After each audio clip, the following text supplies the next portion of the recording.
D boss Darshan ಹಾಗೂ ಗ್ಯಾಂಗ್ನಿಂದ ರೇಣುಕಾಸ್ವಾಮಿಯ ಕೊಲೆ ಪ್ರಕರಣದಲ್ಲಿ ಈಗ ಬಹಳಷ್ಟು ತಿರುವನ್ನು ನಾವು ಕಾಣಬಹುದು. ರತ್ನಪ್ರಭಾ ಪಾಟೀಸ್ರವಾಲಿಗೆ ಕೋರಿದ ಅರ್ಜಿ ವಿಚಾರಣೆ ಹಾಗೂ ಅದಕ್ಕೆ ಸಂಬಂಧಪಟ್ಟ ಮಾಹಿತಿಯನ್ನು ಈಗ ತಿಳಿದುಕೊಳ್ಳೋಣ. ಅದಕ್ಕಿಂತ ಮುಂಚಿತವಾಗಿ ರೇಣುಕಾಸ್ವಾಮಿಯವರ ತಾಯಿಯವರು ಏನೇನು ಹೇಳಿದ್ದಾರೆ ಎಂಬುದನ್ನು ಈಗ ತಿಳಿದುಕೊಳ್ಳೋಣ.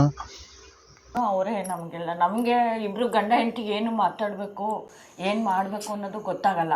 ಆ ಟೈಮಲ್ಲಿ ನಾವು ಅವ್ರನ್ನೇ ಹಿಡ್ಕೊಂಡು ನಾವು ಪ್ರತಿಯೊಂದಕ್ಕೂ ಅವ್ರನ್ನೇ ಕರೆಯೋದು. ಅವರೇ ನಮ್ಮ ಅಣ್ಣ ಇದ್ದಾರೆ, ಅವರು ಚರ್ಚೆ ಮಾಡ್ತಾರೆ. ಈಗ ಅಲ್ಲಿ ಮಗ ಸತ್ತಾಗಿನಿಂದ ಇಲ್ಲಿವರೆಗೂ ಇವತ್ತವರೆಗೂ ಅವರೇ ನಮಗೆಲ್ಲ ಇದ್ದೇ ಎದುರಿಗಿದ್ದ. ಈಗ ರೇಣುಕಾಸ್ವಾಮಿಯವರ ತಂದೆಯವರು ದರ್ಶನ್ ಅವರ ಬಗ್ಗೆ ಏನೇನು ಹೇಳಿದ್ದಾರೆ ಈಗ ಸಂಕ್ಷಿಪ್ತವಾಗಿ ನೋಡೋಣ ಬನ್ನಿ. ಮಾಡಬೇಕು, ಬೇಕಾದಷ್ಟು ಸಂಘ ಸಂಸ್ಥೆಗಳು ಇರ್ತವೆ, ತಮ್ಮಂಥ ಮಾಧ್ಯಮಗಳು ಇರ್ತವೆ, ಅವು ಮುಖಾಂತರ ಏನಾರು ಒಂದು ವ್ಯವಸ್ಥೆ ಮಾಡಬೇಕಂತ ನನ್ನ ಒಂದು ವಿನಂತಿ, ಎಲ್ಲ ಸಮಾಜಕ್ಕೆ ನನ್ನ ವಿನಂತಿ. ಅಲ್ಲ, ನನಗೆ ಭಾಳ ಆಶ್ಚರ್ಯ ಅಂತ ಅನಿಸಿದ್ದೇನು ಅಂತಂತಂದರೆ, ದೇಶಕ್ಕೆ ಸಮಾಜಕ್ಕೆ ಒಂದು ಪಾಠ ಹೇಳ್ಕೊಡೋಂಥ ಸ್ಥಿತಿ ಸಿನಿಮಾ ಅಂದರೆ, ಆ ಸಿನಿಮಾದ ಮುಖಾಂತರ ಜನರಿಗೆ ಒಂದು ನೀತಿ ಪಾಠ ಹೇಳಬೇಕಲ್ಲ. ಆ ಪಾಠ ಹೇಳೋಂಥವ್ರು ಈ ರೀತಿ ಆಗಿದೆಯಲ್ಲ ಅಂತ ನನಗೆ ಭಾಳ ಖೇದ ಆಗುತ್ತೆ, ಒಂಥರ ದುಃಖ ಆಗುತ್ತೆ. ಒಂಥರ ಏನು ಅವರಿಗೆ ಯಾವ ರೀತಿ ಅವರಿಗೆ ಸಂಬೋಧನೆ ಮಾಡಬೇಕಂತೂ ಗೊತ್ತಿಲ್ಲ. ನೋಡ್ರಿ, ಈ ರೀತಿಯಾಗಿ TV9 ಒಂದು ಸಂದರ್ಶನದಲ್ಲಿ ರೇಣುಕಾಸ್ವಾಮಿಯ ತಂದೆ ತಾಯಿಗಳು ಹೀಗೆ ದರ್ಶನ್ ಅವರ ಬಗ್ಗೆ ತಮ್ಮ ಅಭಿಪ್ರಾಯವನ್ನು ವ್ಯಕ್ತಪಡಿಸಿದ್ದಾರೆ. ನೋಡ್ರಿ, ಅಂದ್ರೆ ಇಲ್ಲಿ ಪ್ರಮುಖವಾಗಿ ಕಾಣಬಹುದಾದ ಏನಪ್ಪ ಅಂದ್ರೆ, ಈಗ ಪ್ರಮುಖ ಅಂಶಗಳು ಏನೇನಪ್ಪ ಅಂದ್ರೆ, ಜೂನ್ 2026 ಇಸ್ವಿ, ಈಗ 2 ವರ್ಷ ಹೋಗಿತ್ತು ನೋಡ್ರಿ. ವಾದ ಮಂಡನೆ ನ್ಯಾಯಾಲಯಕ್ಕೆ ಮನವಿ ಮಾಡಿ ವಕೀಲ ಹರ್ಷತಾ ಪಾಷಾರವರು ಮನವಿ ಮಾಡ್ಯಾರತ್ ನೋಡ್ರಿ. ವಿಚಾರಣೆ ಜುಲೈ 2ಕ್ಕೆ ಮುಂದೂಡಿಕೆ ಮಾಡಲಾಗಿದೆ ಅಂತ ಹೇಳ್ಯಾರ ನೋಡ್ರಿ ಹೈಕೋರ್ಟ್. ಆಮ್ಯಾಗ ಈ ಹಿಂದೆ SPP ಮನವಿ ತಿರಸ್ಕರಿಸಿದಂತಹ 57ನೇ ಸೆಷನ್ ಕೋರ್ಟ್ ಆದೇಶ ಪ್ರಶ್ನಿಸಿ ಹೈಕೋರ್ಟ್ ಕೋರ್ಟ್ಗೆ ಮೊರೆಯನ್ನು ಈಗ ಹೋಗಿದ್ದಾರೆ ಅನ್ನಬಹುದು. ದರ್ಶನ್ ಪರ ವಕೀಲರ ಮನವಿ ಹಿನ್ನೆಲೆ ವಿಚಾರಣೆ ಮುಂದೂಡಿಕೆ ಮಾಡಲಾಗಿತ್ತು ನೋಡ್ರಿ. ದರ್ಶನ್ ಅವರು ಮತ್ತು ಗ್ಯಾಂಗ್ನಿಂದ ರೇಣುಕಾಸ್ವಾಮಿಯ ಕೊಲೆ ಪ್ರಕರಣದಲ್ಲಿ ಬಹಳಷ್ಟು ತಿರುವು ಹಾಗೂ SPP ರಿಟ್ ಅರ್ಜಿ ವಿಚಾರಣೆ ನಡೆಸಿದಂತಹ ಹೈಕೋರ್ಟ್ ದರ್ಶನ್ ವಕೀಲರ ಮನವಿ ಹಿನ್ನೆಲೆ ವಿಚಾರಣೆಯನ್ನು ಮುಂದೂಡಿಕೆ ಮಾಡಲಾಗಿದೆ ಹಾಗೂ ರೇಣುಕಾಸ್ವಾಮಿಯವರ ತಾಯಿ ರತ್ನಪ್ರಭಾ ವಿಚಾರಣೆಗೆ SPPಯವರು ಮನವಿಯನ್ನು ಮಾಡಿಕೊಂಡಿದ್ದಾರೆ ನೋಡ್ರಿ. ವಾದ ಮಂಡನೆಗೆ ಸಮಯ ಕೋರಿದ ದರ್ಶನ್ ಪರ ವಕೀಲ ಈ ವಿಚಾರಣೆ ಜುಲೈ 2ಕ್ಕೆ ವಿಸ್ತರಣೆ ಮಾಡಲಾಗಿದೆ ಅಂತ ಹೇಳ್ಯಾರ ನೋಡ್ರಿ.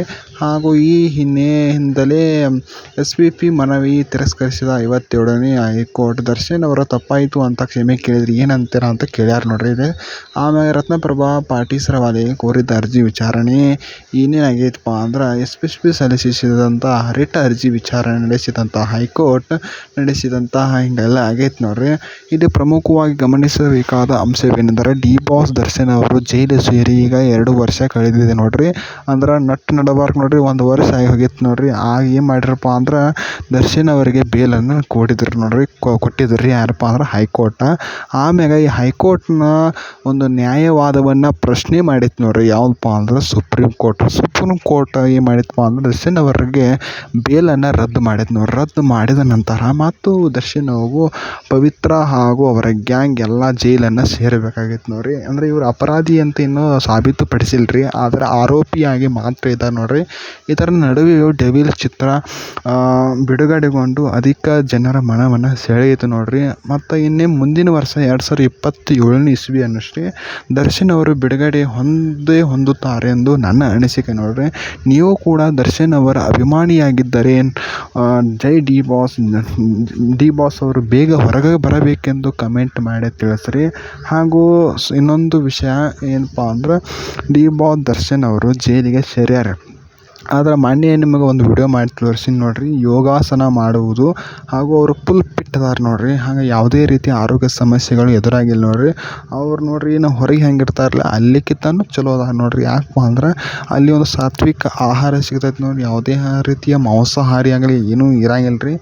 ಬಹಳ ಒಂದು ಒಳ್ಳೆಯ ಗುಡ್ ಫುಡ್ ಅಂತ ಅನ್ಬೋದು ನೋಡ್ರಿ. ಎಲ್ಲ ಕೈದಿಗಳು ಅದಾರಲ್ಲ, ಉಳಿಕೆ ಕೈದಿಗಳು ಅನ್ನೋಕ್ಕಿಂತ ಆರೋಪಿಗಳು ಅಷ್ಟೇ, ಅವ್ರನ್ನ ಸಾಬೀತು ಪಡಿಸಿಲ್ರಿ ಇವರು ಕೊಲೆ ಮಾಡಿ ಮಾಡ್ಯಾರನ್ನಾಗ ಏನೂ ಆಗಿಲ್ಲ ರೀ, ಅದು ಪ್ರೂಫ್ ಆಗಿಲ್ಲ ರೀ.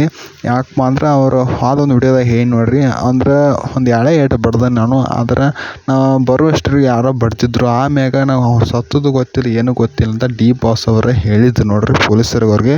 ಆಮ್ಯಾಗ ಈ ಎಲ್ಲ ಒಂದು ಆಧಾರವಾಗಿ ಇಟ್ಟುಕೊಂಡು CC ಕ್ಯಾಮ್ರಾದಾಗ ದರ್ಶನ್ ಅವರು ಒದ್ದಿದ್ದು ಅಷ್ಟೇ ರೆಕಾರ್ಡ್ ಆಗೈತೆ ರೀ. ಆದ್ರೆ ಕೊಂದದ್ದು ರೆಕಾರ್ಡ್ ಆಗೈತೆ ರೀ. ಅವ್ನು ಸತ್ತದ ಬೇರೆ ಕಾರಣಕ್ಕೆ ಸತ್ತಾನ ನೋಡ್ರಿ. ಅವ್ನ ವೀಕ್ನೆಸ್ ನೋಡ್ರಿ ಅದು, ಅಂದ್ರೆ ಕರೆಂಟ್ ಶಾಕ್ ಅವ್ರು ಉಳ್ಕಿದವೆಲ್ಲ ಕೊಟ್ಟಾರಲ್ಲ, ಅದು ಎಲ್ಲಕ್ಕೂ ಅವ್ನು ಮೊದಲೇ ಹಿಂಗೆ ಅದಾನ್ರಿ. ಅವ ಏನು ಮಾಡಕ್ಕೆ ಬರಲ್ಲ ರೀ. ಡಿ ಬಾಸ್ ಅವರು ಒಂದು ಸಿಟ್ಟಿಗೇರಿ ಬಡ್ದಿರ್ಬೋದು ರೀ, ಆದ್ರೆ ಅದೇನು ಆರೋಪ ಅಲ್ರಿ, ಅದನ್ನು ಕೊಲೆಯನ್ನು ಅವ್ರು ಮಾಡಿಲ್ಲ ರೀ. ಅವ್ನು ತಾನಾಗೆ ಸತ್ತಾನ ನೋಡ್ರಿ. ಬೇರೆದವರ ಸ್ವಲ್ಪ ಮತ್ತು ಚಿತ್ರಹಿಂಸೆ ಕೊಟ್ಟದಕ್ಕಾಗಿ ಸತ್ತಾನ ಹೊರತು ದರ್ಶನ್ ಅವರ ಹೊಡೆತಕ್ಕೆ ಸತ್ತಿಲ್ಲ ಎಂದು ಸಾಬೀತುಪಡಿಸಲಾಗಿದೆ ನೋಡ್ರಿ. ಈ ಮೂಲಕವಾಗಿ ತಿಳಿಸೋದು ಏನಪ್ಪ ಅಂದ್ರೆ ಡಿ ಬಾಸ್ ದರ್ಶನ್ ಅವರು ಯಾವುದೇ ರೀತಿಯ ತಪ್ಪನ್ನು ಮಾಡಿಲ್ಲ, ಹಾಗೂ ಮುಂದಿನ ವರ್ಷ ಅವರು ಬಿಡುಗಡೆಗೊಳ್ತಾರಂತ ಅನ್ನೋದು, ಹಾಗೂ ಡಿ ಬಾಸ್ ದರ್ಶನ್ ಅವರು ಬಿಡುಗಡೆಗೊಳ್ತಾರಂತ ನನ್ನ ಆಸೆ. ಅದಕ್ಕೆ ನಿಮ್ಮ ಅಭಿಪ್ರಾಯ ಕಮೆಂಟ್ ಮಾಡಿ ತಿಳಿಸ್ರಿ. ಈ ವಿಡಿಯೋ ಇಷ್ಟ ಆಗೈತೆ ಲೈಕ್ ಮಾಡಿರಿ, ಶೇರ್ ಮಾಡಿರಿ, ಸಬ್ಸ್ಕ್ರೈಬ್ ಮಾಡಿರಿ. ನೆಕ್ಸ್ಟ್ ಇಂಥದ್ದು ಒಂದು ವಿಡಿಯೋ ಜೊತೆ ಅಥವಾ ನೀವು ಕಮೆಂಟ್ ಮಾಡಿರಿ ಯಾವ ವಿಡಿಯೋ ಮಾಡಬೇಕಂತ, ಅಂಥ ಒಂದು ವಿಡಿಯೋ ಜೊತೆ ಬರ್ತು ನೋಡ್ರಿ. ಅಲ್ಲಿವರೆಗೂ ಜೈ ಹಿಂದ್, ಜೈ ಕರ್ನಾಟಕ, ಜೈ ಕರ್ನಾಟಕ.